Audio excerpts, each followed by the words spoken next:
કોંગ્રેસને મુંહતોડ જવાબ કોણ દેશે તો ભવિષ્યમાં જ્યારે 28 તારીખે આવશે ત્યારે ખબર પડશે, કારણ કે કોંગ્રેસ ખાલી અધ્ધરતાલમાં વાતો નથી કરતી, એ જમીન ઉપર ગ્રાઉન્ડ ઉપર કામ કરે છે। કોંગ્રેસના જેટલા કાર્યકર્તાઓ છે એ દરેક કાર્યકર્તા આ વખતે સખત મહેનત કરી છે, અને આ તમારી બોખલાહટ છે કે જે દર્શાવી રહી છે કે તમારો આત્મવિશ્વાસ કેટલો ખોટો છે। એટલું જ સત્ય હોય અને એટલું જ તમે કામ કર્યું હોય તો કેમ તમારે તમારા વિસ્તારમાં દરેક વોર્ડમાં ઉમેદવાર બદલાવાની જરૂર પડી? તમને ખબર જ છે, ભારતીય જનતા પાર્ટીને બહુ સારી રીતના ખબર છે કે અમારા જે જૂના કોર્પોરેટરો હતા, જેમણે સત્તા ભોગવી છે, એમણે કાંઈ કામ કર્યું નથી, કોઈ દિવસ વિસ્તારમાં ગયા નથી, કોઈ દિવસ લોકોના પ્રશ્નોને વાચા નથી આપી। એટલા માટે તો તમે આટલા બધા ઉમેદવારોને બદલાવાની જરૂર પડી। અને જો ખરેખર તમે કામ કર્યું જ હોત તો તમારે ઘરમાં બેસીને ખાલી મત જ ગણવાના હતા, પણ એ તમે નથી કરી શક્યા, કારણ કે તમે ફક્ત ને ફક્ત ભ્રષ્ટાચાર કર્યો છે। કોઈ દિવસ લોકો સુધી નથી પહોંચ્યા, લોકોની વ્યથા નથી સાંભળી।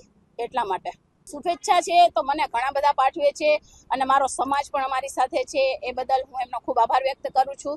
અને ખાસ તો માં ભગવતીના આશીર્વાદ અમારી સાથે છે, અને અમને પૂર્ણ વિશ્વાસ છે કે અમારી જે મહેનત છે એ રંગ લઈ આવશે।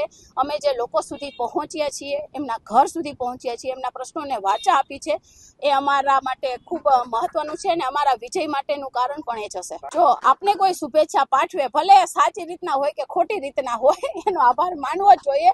એટલે મારા જેટલા શુભચિંતકો છે, એમણે જે પણ કોઈ માધ્યમથી મને શુભેચ્છા પાઠવી, એ બદલ એમનો ખૂબ આભાર વ્યક્ત કરું છું। એ ભારતીય જનતા પાર્ટીના કોઈ પણ વ્યક્તિ મને શુભેચ્છા પાઠવે તો હું એમનો આભાર વ્યક્ત કરું છું। એ ઓવર કોન્ફિડન્સ છે।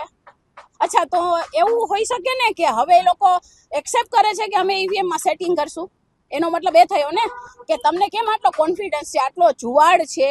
લોકો તમારા જે ઉમેદવારો છે એમને ધૂતકારે છે, એમને જૂતાનો હાર પહેરાવે છે, છતાં પણ તમે આટલા કોન્ફિડન્સથી કહો છો, એનો મતલબ એમ થાય ને કે હવે તો તમે કંઈક સેટિંગ કરશો જ। એનો મતલબ એ જ થયો ને, કારણ કે તમે કોઈ ક્યાંય વિસ્તારમાં તો ગયા નથી, કોઈ કોર્પોરેટરને લોકો જનતા ઓળખતી નથી। 18 વોર્ડમાંથી એક પણ જે જૂના કોર્પોરેટરો રહી ચૂક્યા છે એમને કોઈ પણ લોકો ઓળખતા નથી કે અમારા કોર્પોરેટરો કોણ હતા। એટલે આવા ખોટા કોન્ફિડન્સ અને તમારી બોખલાહટ દર્શાવે છે કે તમે શું કહેવા માંગો છો, એ ભવિષ્ય બતાવશે।